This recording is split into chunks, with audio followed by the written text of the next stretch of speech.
Yes, what's going on, everybody? It is Nick Harkson here with Touchdown Detroit Lions over on Syndicate Sports Detroit. How is everybody doing on this Wednesday? I know I'm not normally live on Wednesdays over here on Syndicate, but um, you know, I didn't feel like it was really necessary or important to do a live yesterday with everything going on. And, I want to send my thoughts and prayers to Damar Hamlin and his family. That's just a tragic situation. And even though we're all excited for what's coming up this week, it just wasn't appropriate, I don't think, to do a live yesterday out of respect. And, I really just didn't feel like talking about anything yesterday. And um, but we're back today. We have a big week. We're going to get into it. But how's everybody doing? Getting those comments. We got a big game coming up. But before we get into that, I want to talk a little bit about what we just did against the Bears, because I did not have the chance to talk about this yesterday like I normally do a little bit sooner. But I am feeling great after that win. I hope you guys are as well. I know that we don't completely control our destiny into the playoffs, and we'll get more into that later on in the episode. But yeah, we did great against Chicago. Let's get into that. Let's start off with some good news. We did awesome against Chicago. We bounced back.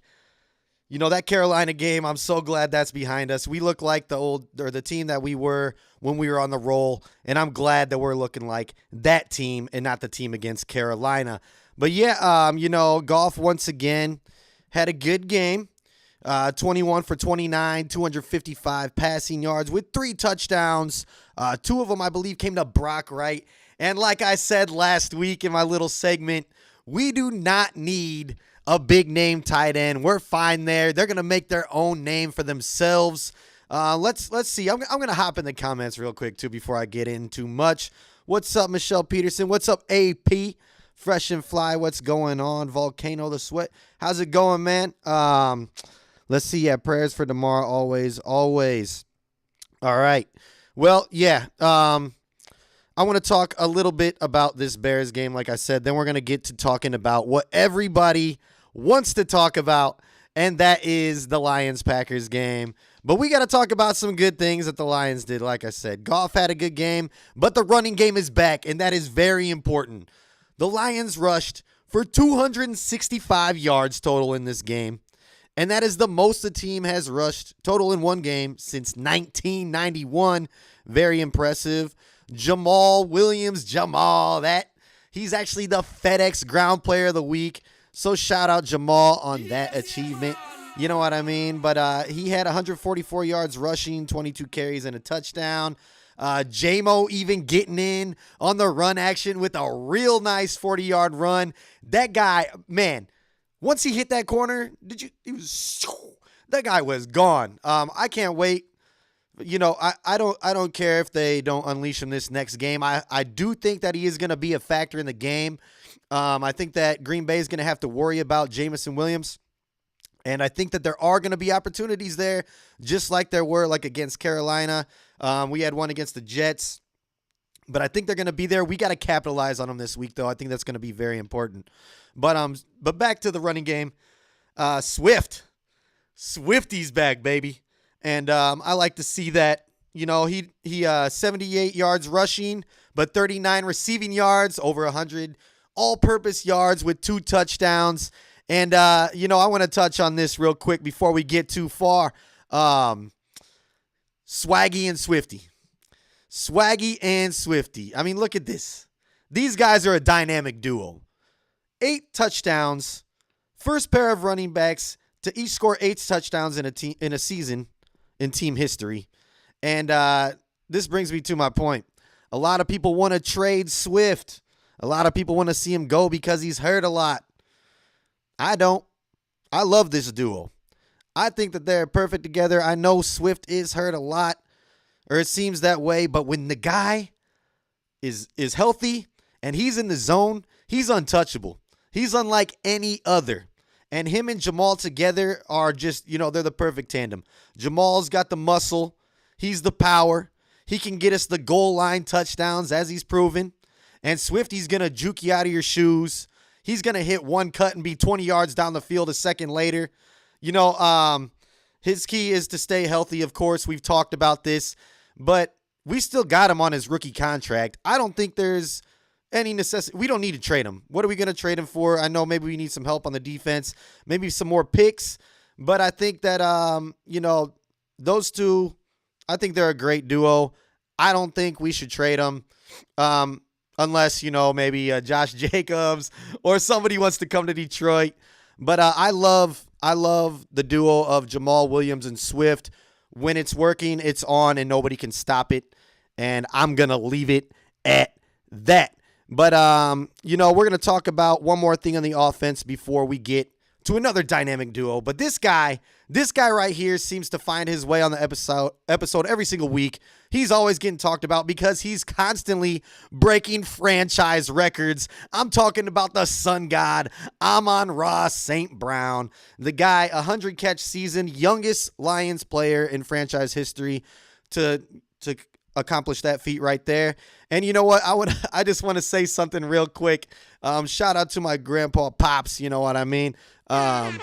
He made a little it wasn't a status, but he commented on one of the Lions things, and the Sun God liked it. And it always feels good to get a like from one of the Detroit Lions players. So yeah, Pops, I'm feeling good with you right there. But anyways, let's get over to the defensive side of the ball. This is another dynamic duo. This is the future is crazy bright in Detroit, even though the defense wasn't great all year, and they haven't been great, honestly, at all. But they played pretty good last week. These two young guys, Hutch and Houston and Hutch, the Problem and the Wolverine. These guys are going to be a force to reckon with for years to come. And, let's start with Hutch right now. Let's start with a few stats from him. The guy got another interception. And he's a defensive end. And he's a rookie defensive end. Aiden Hutchinson now has 3 interceptions on the season, and that is tied for the most by any D lineman in a season during the Super Bowl era. He's only a rookie, folks. He's only a rookie, and he's accomplished this feat already. I think that Aaron Glenn, that whole package where they have the DNs out there on the side for when, it's a pretty much prevent defense, I think it's genius, and it worked perfect. I don't know if he thought Hutch was just chilling on the sideline or what Justin Fields was thinking, but Hutch came up with a big-time play. And, yeah, and look at the guy since week 11 has been the 3rd best edge defender in the whole NFL, according to PFF. And I mean, he's only behind Myles Garrett and Josh Uche. Right there it says, shout out Jeremy for the stat. But look right down below there in that small little writing, James Houston is 6th over that stretch. We have 2 rookies in the top 10, according to PFF, on the defensive line. And, a lot of people say that we need help on the defensive line, but look at my dude, the problem. And, I do agree, maybe in the draft, go for it. But a lot of people want that Will Harris guy. Maybe we got something here already, because check this out, man. The problem, James Houston. 3 tackles, that's all right, but 3 sacks. 1 forced fumble, that was my favorite. And Baldy loves him right now. I don't know if you saw his take, but if you haven't, head over to Twitter, check out his take on James Houston. You're going to love it. But this guy has 8 sacks, okay? And his 8 sacks are the most an NFL player has ever produced through their first 6 games. Very impressive for a 6th-round pick who didn't make the 53-man roster initially. I love what Brad Holmes does. He's a genius in the draft. I hope it continues. This is just, it's amazing what Houston has been able to do over these past 6 games. And I'm just baffled. But, the combined sacks between these guys, first pair of rookie teammates to record at least 7 sacks in a season. I'm loving it. I hope that we come up with more on Sunday, because we're going to need to shut down that crooked-eyed dude named A.A. Ron and I hope that we get to him at least 5 to 8 times. I'm saying it. We need to shut him down. I know I'm exaggerating right now. I just can't wait for Sunday. And yeah, let's get into it. It's time. They flexed the game to Sunday Night Football. They flexed this game to Sunday Night Football, and I love it. The only thing that I don't love about it is that we're going to know whether or not we have a chance to make the playoffs or not before the game. That's okay. If Seattle loses, the game's definitely going to be, worth much more to us. But Dan Campbell did say they're going to be ready to go. He's going to have his guys prepared. And I just saw, I think, a quote today that he said that it's either we're in or nobody, but pretty much referring to we're in or pretty much Green Bay is not getting in. He's referring to teams in the North besides Minnesota. But, we can still play a spoiler, and I think that is a lot to play for still to knock Green Bay out of the playoffs. And with that being said, no matter what happens, whether the Seahawks win or lose, and whether we win or lose, I would love to win. I'm happy with the way this season turned around, but I'm not done. I want more.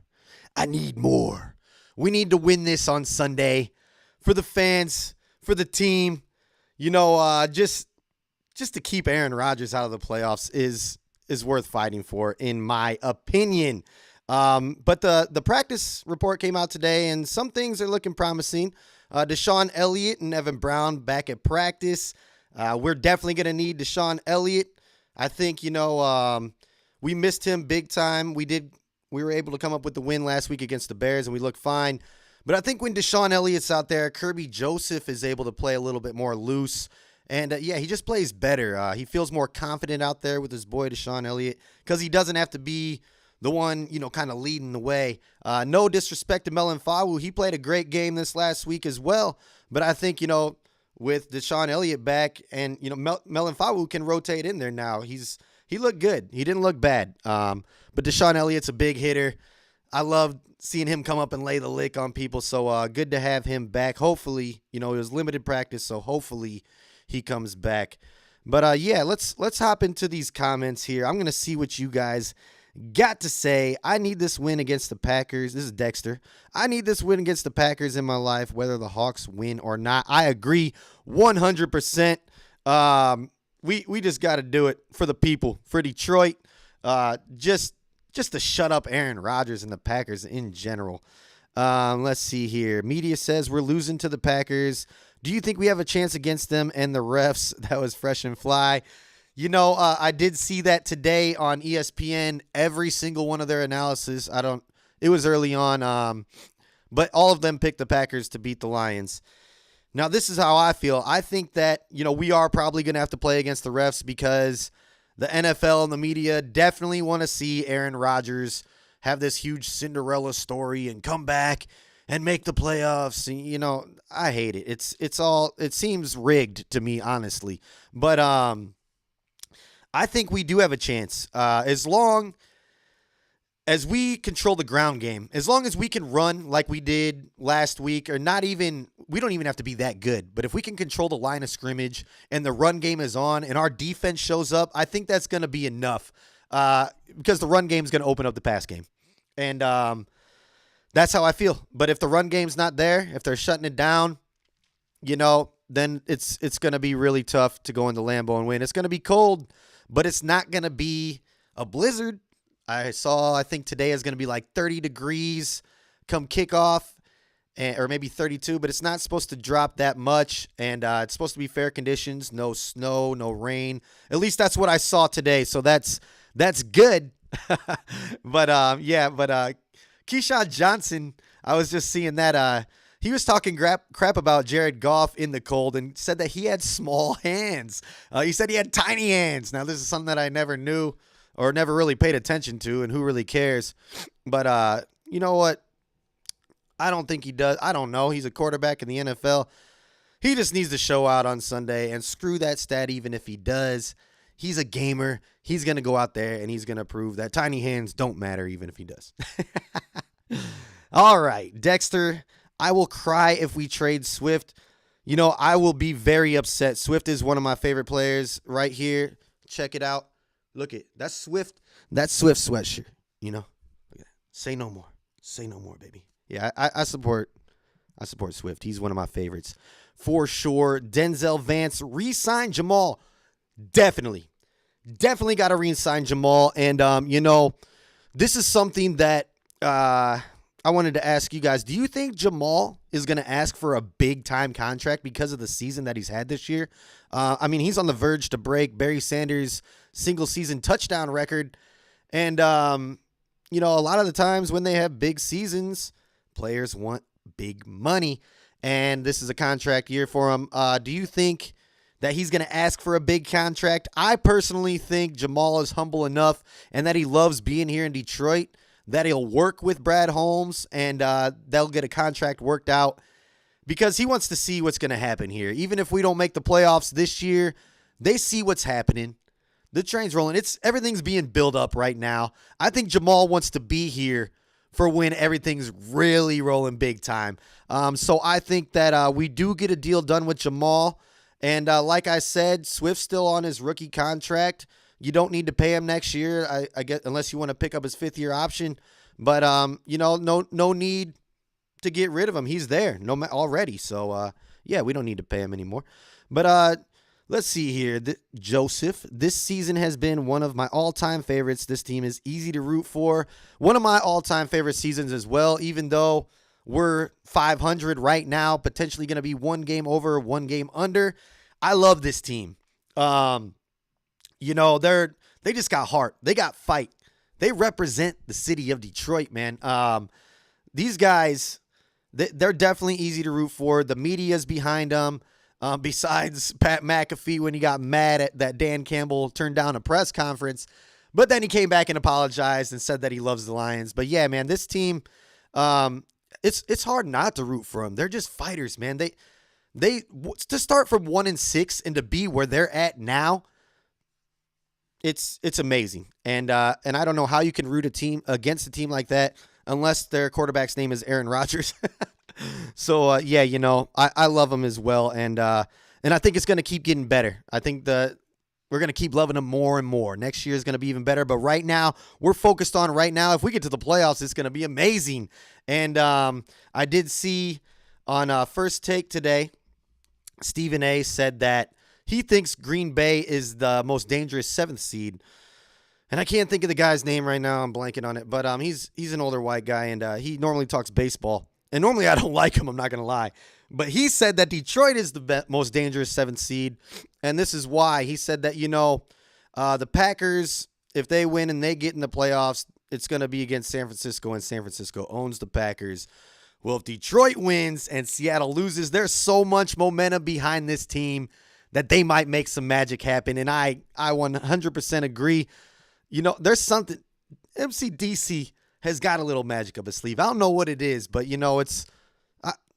he's doing something right. And he's got the people believe in. He's got his players believe in. And I think that as a collective makes us just a better team. I believe in positive energy. I believe in it. Here we go. Michelle Peterson. AP, Aaron Rodgers is terrible. He's a good quarterback, but I don't like him. Let's see. Just because you have big hands, it don't make you smart. You're right. Hand size does not matter. It don't make a difference. I don't know why they were talking about that. I think they're talking about because in the cold, he doesn't do so well. And they're saying it's because he can't grip the ball as well in the cold. So he throws the ball a little bit more duckish. I don't know. I just think it's harder to play in the cold, especially when you're a dome team. So that's all I put it up to. Let's see. Jamarcus Russell had big hands, and yeah, he was terrible. You're right about that. Here we go. All right. Well, yeah, guys, Sunday night can't get here soon enough, and Sunday can't get here soon enough. I can't believe that once again, well, not once again, I don't know how many of you guys last year rooted for the Rams when they were in the Super Bowl because Stafford was their quarterback. I was happy to see Stafford get a Super Bowl. I'm not going to lie. But I know a lot of you guys have been seeing this circulate around, and this is hilarious to me. We need the Rams to win. Check this out. It's right. The Detroit Rams. Usually I hate this. But this week, we absolutely need the Rams to win. Unless you're one of those people who wants a better draft pick and don't want the Lions to make the playoffs. And actually, comment in that comment section what you'd rather have. Would you rather have playoffs or would you rather have a better pick? A lot of people would rather have the pick because they don't think we're going to do anything if we make the playoffs, which is understandable. And they want potentially a top 5 pick, which would be great.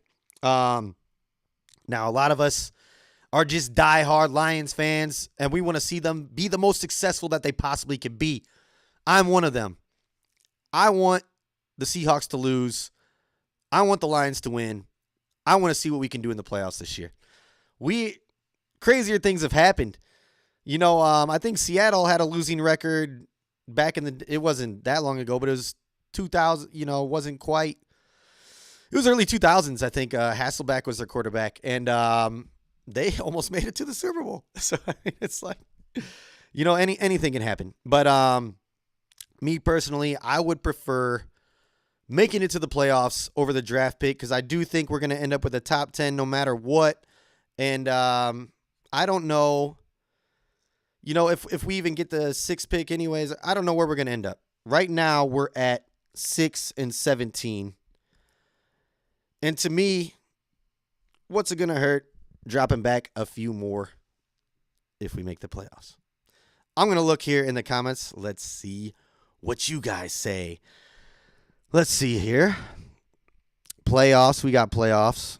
We got who throws better, Kelly Stafford or Jamarcus Russell. That was funny. Okay, we got playoffs. It looks like we all want playoffs. I know one person who would rather have the pick, but I'm not going to call him out right now. But there are people out there who definitely would rather have the pick over the playoffs. Yeah, fresh and fly, F that pick right away. That's what I feel too. Let's see here. Patty Grimes, didn't the Giant with Eli win Super Bowl? Yes, a ton of teams. A ton of teams have won as the wild card. Well, not a ton, but it's been done. And it's got to be just the right time. When a team's rolling, that's all that matters. And I think, we had a little fluke against Carolina. But honestly, if somehow we get in, if Seahawks lose and we beat the Packers, I think we have enough momentum to go into San Francisco and come away with a win. It's going to be close. It's going to be tough. San Francisco's really, really good. But I think this team can come away with a playoff win. I don't want to say Super Bowl. It's, but I just believe in this team. At the same time, it's to bet against San Fran in San Francisco is tough. But, I don't know. We could do it. What do you guys think? You think we could beat San Francisco if we get in against them in the first round in San Francisco? It would be a very tough game. They're playing tough, but like I said, it wouldn't be the coldest of conditions. Goff is used to playing up there, so it wouldn't be too bad. If we somehow got Minnesota, I don't think we can anymore. I think we win that one for sure. But yeah. Okay, here we go. Lion King. Green Bay Field is not frozen tundra. It's heated. That's good to know. We definitely need to come out there with some good cleats. We can't have the same thing happen in Carolina. I don't think they have a heated field, but we can't be blaming the ground. We can't say, "Oh, it's like concrete. I couldn't take my right angles." No. Playoffs are on the line, or just a winning record is on the line here. You better come out and you better be ready. You better know your elements. Jamal Williams, tell these boys. Tell them what Lambeau's like. You played there. And Jamal Williams, I expect a huge game out of you here on Sunday because this is against your old team in your old house for some playoff implications here or just possibly to screw over the Packers, which I love. But yeah, we got to be ready for that. No more excuses. Enough with the excuses. I love it. Super Bowl or bust is also what you say. I mean, that's what it always is. Super Bowl or bust. Do you think we're ready for the Super Bowl this year? I think if we had home field advantage, it would be way different. I think we would I mean, of course, we didn't win enough games to get that, but we're so good at home that if we had home field advantage this year, that we'd be talking way different. I think we do have the path to the Super Bowl if we had home field advantage, and that's something that Dan Campbell spoke on as well. He said 2023, they have to be competing to win the NFC North, and he said that was him and Brad Holmes' plan all along. So they're going to be going all out next year, which I love. And the thing that I love is that they're already right here competing to get into the playoffs this year with the team that they just built through the draft, basically. We picked up a few free agents. I mean, we got Deshaun Elliott, we got Shark, Anzalone, we got Bugs, we got some people. But for the most part, we've built this team through the draft so far. And that's what I love because we're still building. We're not even to our full potential, and we're doing this well right now. So I've said it many times before, the future is bright. And as long as Brad Holmes keeps hitting on these drafts, and I see him doing it, I don't see him missing. But yeah, let's look into the comments here. Goff took the Rams to the Super Bowl. He definitely did. They had a better record that year. They had a few home games, but, no excuses. We can do it. I'm not saying we can't. Any team that gets in the playoffs can make the Super Bowl. It can happen. And I believe this team can. I love this team. If they make the playoffs, I'm rooting for them all day, and I'm going to be disappointed if they lose a game. But, it's just going to be a lot tougher playing every game on the road, but I wouldn't have it any other way. Just like right now, the media's kind of writing us off. We're the underdogs once again. Nobody's really giving us a chance to win this game. And if we win this game and Seattle loses, we get in the playoffs, they're going to do the same thing again. They're going to write us off. They're going to say we're going to lose. And I kind of love it when everybody is against us, or we're under the radar. They forget about us. Oh, they're playing Detroit. We all know what's going to happen. No, you don't know what's going to happen because we're different now. And I think we play better as the underdogs. I think we play a lot better when people don't expect us to win. So keep on doubting us. Keep on hating on us. Keep on just pushing us under the rug, thinking that we're nobody, because sooner or later, we're going to be showing up and you're going to have to talk good about us because we're going to take that ship one day. All right. Let's see. Yes, you're right. Anything could happen. Lion King, upset alert. Rams beat Seattle. Detroit beat Green Bay on to San Fran. I really do think this is a trap game for Seattle. I was hoping that the Jets took care of business last week, but I wasn't counting on it. I honestly didn't think they were going to do it, and I thought this whole time that they were going to go in. They're at home. They got to win. They don't have the easiest path, but I think the Rams are going to go in and do it. They've been doing well. They lost bad to the Chargers last week, but other than that, they've been ruining our draft picks with getting wins. So you might as well do us a favor and beat the Seahawks to hopefully allow us get into the playoffs with a win over Green Bay. But yeah, guys, let's if you guys got any more that you want to talk about the game against Green Bay, we can just go ahead and comment in there. But I'm going to move on right now. We're going to move on to some draft talk. We're at the 6 and 17 position right now. And I'm looking. Now, this is a website. I've never looked at this one, but it was the first one that popped up with a mock draft, and this is Tankathon. But according to Tankathon, at 6, we're taking Miles Murphy, an edge from Clemson, and at 17, we're taking Christian Gonzalez, the cornerback from Oregon. Now, I don't mind either one of those picks, but like I said earlier, we have an edge already when he's listed on the roster as a linebacker. James Houston, the problem. Do we really need to go out and get another edge right now? I mean, they always help. It always helps to get more D-line help. But is that the first pick? Because James Houston, if he keeps playing the way that he is, he's going to be the problem for the whole entire NFL for years to come. Him and Hutch are already great. Pascal showed flashes. He got a few sacks this last game. Once he's healthy, that's going to be great. I know that we could use as much D-line help as possible, but is edge the first pick now? I know a lot of guys like Will Harris, like we were talking, but James Houston has come around huge. 8 sacks in the last 6 games. Nobody's ever done that. Not in their first 6 games. I don't know. I don't know if we go edge there. I don't know where we go. All I know is I want defense the first 4 picks. And with that being said, we were talking linebacker last week. I brought up Campbell from Iowa. I like him as a linebacker. Now, Mel Kiper said that he's the number 2 overall linebacker now, and I thought that he was going to be able to drop to us maybe in the 3rd, maybe the 2nd pick in the 2nd round. Now, I don't even know if he makes it to our 1st pick in the 2nd round, but if he does, I think we take him. I don't know what you guys think. When do we take a linebacker, and who do you guys like? I think we definitely got to take a linebacker. Anzalone has been playing all right here and there, but he's been terrible sometimes. I just don't think he's our linebacker of the future. He can be there to mentor a guy another year. I think that we do re-sign him one more year on a cheap deal just to help out another rookie and the young guys. But we need to draft a linebacker is how I feel. But yeah, and some guys still want us to draft a quarterback. And this was an interesting question that I got this week as well. And I want to know what you guys think because, I never really thought about this. The way that Jared Goff has been playing this year, he's been playing really well.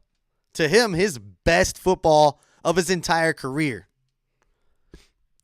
If we get offered a 1st-round pick for Jared Goff and like a haul with it, maybe let's say a 2nd and a 3rd and some picks next year for Goff, do we bite and take that and draft a QB of the future, or maybe go out and get, a free agent QB? Because I know Brad Holmes loves draft capital, but Jared Goff has been playing great for the Lions. But what do you think? Do you think if we're presented with the 1st-round pick for this year's draft from, let's say, the Colts, or anybody, do we bite? Me personally, I'll let you know what I think, but I want to know what you guys think. Let me know in the comments, do we trade Goff if we get a 1st-round offer? Me?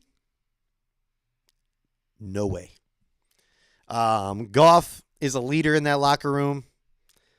I think it would send a bad message to the locker room and the players if you got rid of your QB who was there, when you guys were bad, and now he's building it up with you guys. He's having a career year. The guys love him. I mean, look at this. He's running down there, and shout out Detroit Lions memes for this graphic. But he's running on the sideline right there with Jamal Williams. He loves his team, and the team loves him. I think it would be a bad move to get rid of Goff, no matter the price. If they gave, I don't know. It'd be tough I doubt we would ever get offered 3 1st-round picks for Goff. But I don't think that we should trade Goff right now. I think that he's the QB of the future for the Lions. I've said this a few weeks. He's 28 years old. He's young for a quarterback. A lot of quarterbacks don't hit their prime until they're in their 30s. They get better like fine wine. They age like wine. So I think that we definitely keep Goff. Even if we get offered a 1st-round pick. I know that's tough to turn down. But, I like what he's doing. The guys rally behind him. They'll go to war for him. I just think it would send a bad message to the locker room and would kill a lot of momentum for this team if you got rid of your offensive leader, Jared Goff. I'm going to see what you guys have to say now. Let's see here. No, we got no. Stafford and Calvin Johnson couldn't even win a playoff game. Stafford was horrible. Say Goff is better isn't really saying much. I didn't say Goff is better, but Michael Strahan said that Goff is the best quarterback Detroit has seen since the 70s. Do you guys agree with that? And I know he's talking about more efficiency, which, I mean, if you look at his stats, is probably true. The guy is on fire right now, and I'll just leave it at that. But yeah, here we go. Joseph saw that. Been watching the Lions since the 70s. The idea you can just replace him is a long shot. I agree. Like I said, Michael Strahan said he's the best Lions quarterback since the 70s. Joseph, can you confirm that? And I'm talking about Joseph Austin. Sorry, buddy. I'm bad with names sometimes. But yeah, Goff here 2 more years. I would like that. Lamar is the only exception, in my opinion, if we have a shot at getting him. I wouldn't mind getting Lamar Jackson, but I know he's going to ask for so much money that I just think it's out of the question already. And yeah, I like what we're doing with Goff, especially if Ben Johnson stays. This offense is good to go. So no need to replace Goff, I don't think. Let's see here. Yeah, I think everybody's on board with me. Hold on. Here we go. Lion King. We bite. Yes. Goff is an excellent game management. That is all. So, Lion King, you think that we do bite on the first round pick if we get offered for Goff? Or, because, then what? We draft? Or do you say that we go and get a free agent?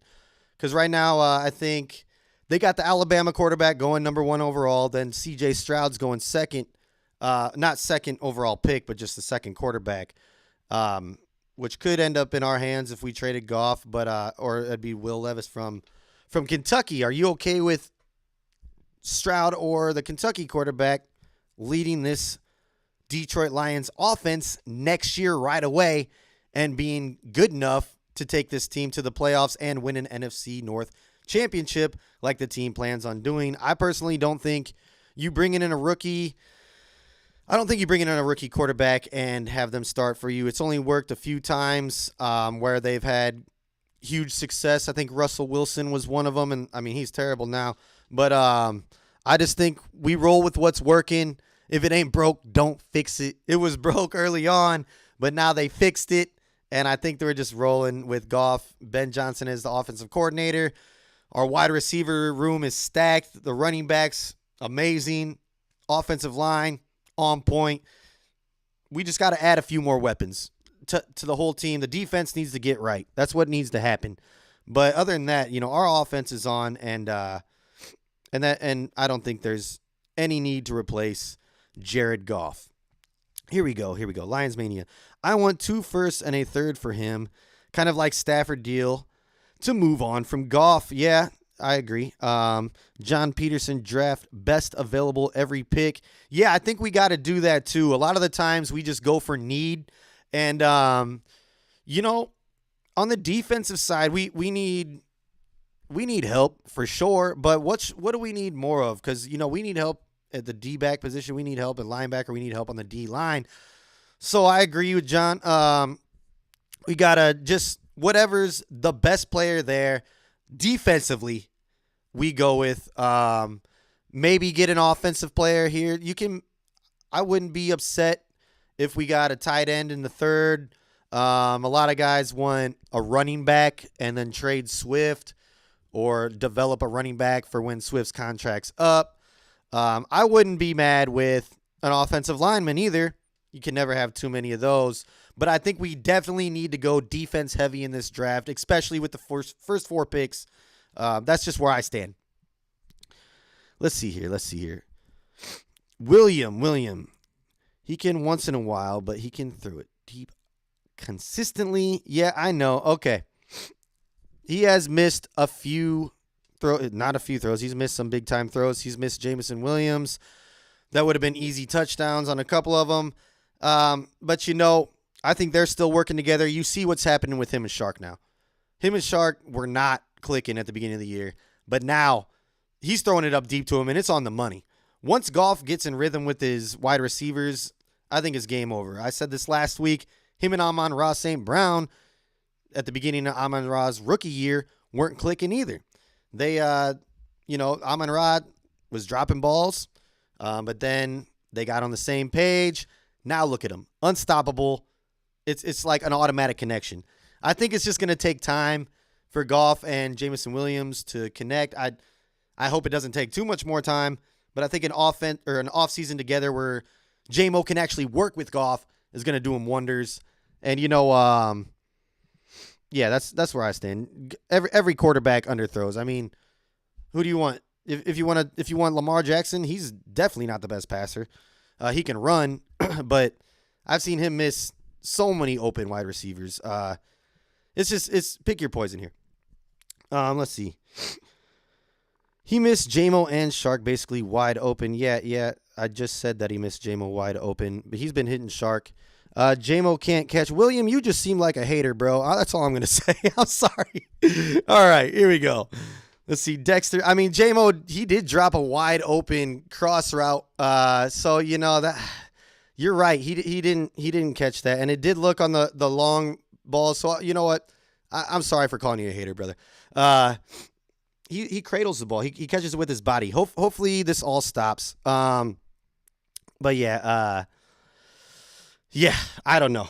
I don't have much more, guys. If you guys want to ask me some more questions, I'll answer them.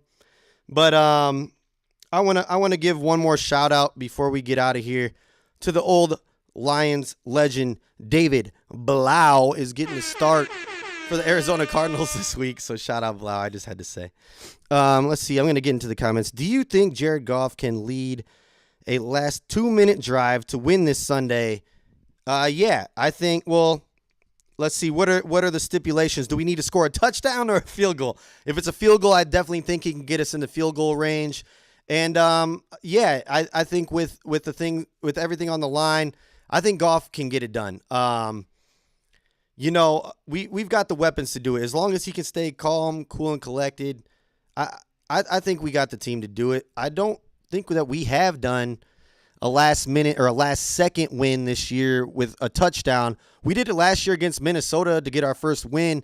So I think Goff definitely has the capability to get us a last second win this Sunday. I hope it doesn't come down to that. I hope we go in there and murder them. I hope we go in there and bite their kneecaps off. I don't think that's going to happen. I think it's going to be a really close game, but I hope we go in there and just, we're like, hey, this is who we are. Whether we make the playoffs or not, y'all better watch out for the Detroit Lions from here on out.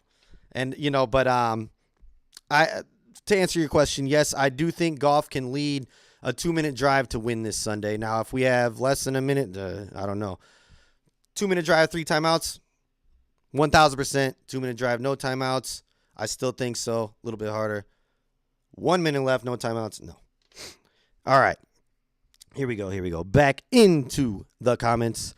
JMO and Goff are not connecting on a personal level. Goff didn't put his body into a block on the run, and JMO gives up on those underthrows. That's, you could be hitting something right there. Maybe they don't get along. Maybe you're right. Maybe Goff's maybe in practice they're not making the connection and they're getting mad at each other. I did notice, but to Goff's point, he's a quarterback. He's got to stay healthy. I know some quarterbacks would go out there and throw their shoulder into the block. I don't think it was necessary at that moment. But yeah, I've seen Stafford go out there and do it. I would have loved to seen Goff do it, but to his, just to his defense, he's a quarterback. Don't put your body on the line. Maybe he was thinking that. But yeah, JMO has given up on some of those underthrows. I'm not saying he could have caught them, but at least show a little bit more effort. He just stands up straight and kind of watches it drop. I don't like that either. But yeah, let's see here. I will hit the Jets gritty when we win this game. Yeah, I think we'll all be grittying. Let's see here. We got Patty Grimes says San Francisco versus Buffalo in the Super Bowl. John Bill's Super Bowl. Where's the faith, guys? Where's the faith? Detroit Lions Super Bowl. Come on now. Only if we make it into the playoffs. I know it's going to be tough. Here, I want to hear what you guys think. Do you think that the Rams have a legitimate chance to beat the Seahawks here on Sunday in Seattle? They're a division rival. I think Stafford's going to have Baker Mayfield prepped up for this game. I hope that they want to win this game for us because, we kind of got him a Super Bowl last year. We didn't get him a Super Bowl last year. They had the team built around Stafford to come in there and do it. I think Jared Goff probably could have won him the Super Bowl too if he was playing the way that he was this year for the Rams. But yeah, let's see. So do you guys think that the Seattle Seahawks will lose to the Rams on Sunday? Do you think the Rams can beat them? We got a yeah. I honestly don't think the Rams get destroyed, sadly. Okay. We have a juggernaut offense to keep Goff from having to actually win. No. Oh, okay. Realistically, at least I want it more than anything, obviously. But Geno is going to show out. I think I agree with you there. Fly and fly. I think NFL wants eyes on the Sunday night game. So I think the Seahawks lose. Fresh and fly, are you insinuating that they're going to have the refs calls to make the Rams win, or they're gonna rig the game for the Seahawks to lose? I don't think that I don't think that games intentionally get rigged. I think that sometimes maybe the refs do try to cheat some other teams so that certain things can happen. But if you're good enough, you can beat the refs as well. And I think that we've done a good job of that this year. That was one thing that we could never do. We could always be better than other teams, but we had to beat the refs as well. But anyways, yeah, I think the game would be much better if it was Lions versus Packers and the winner makes the playoffs. But no matter what, I just hope our boys show out and we get that W against the Packers. That's what I want more than anything, is to end the season on a win, the regular season, and to hopefully make the playoffs. But if we don't, as long as we win, I consider this season a success because we're moving in the right direction. And I think we're only going to get better from here. We haven't hit our peak yet. And it's proven throughout the draft the last few years that we just hit. I mean, our fifth and sixth rounds are going crazy this year. And I love it. I love it. Give us more deep round picks. We don't care. They're going to be better than our first few picks. No, I'm just kidding. Hutch is great. Hutch is awesome. But him and Houston together, I would have never have guessed that Houston, 6th round pick, would be doing as good as he is right now. All right, everybody. Well, that is going to do it for me. I'm just kind of rambling on here. Unless you guys got a few more questions for me, I will answer them. But, before I get out of here, one more time, I just want to shed light on the situation with Damar Hamlin. Thoughts and prayers to him and his family. I hope that he pulls through. It's terrible when things like that happen in football. It's not normal. But yeah, I really hope he pulls through. And let's go Lions this week. Let's get this W. Let's do it for our boys. Let's show that we turn this thing around through the season. Let's prove that we're for real, and we can go in there and end the season with a win in Lambeau Field. Let's go, boys. I hope the next time that I'm talking to you, we're talking about the Lions in the playoffs. If not, I hope we're talking about a win, but I'm going to put it out there right now. Let's think positive, everybody. Rams win, Lions win on to San Fran. Until next time, everybody, my name is Nick Harkson with Touchdown Detroit Lions on Syndicate Sports Detroit. Peace.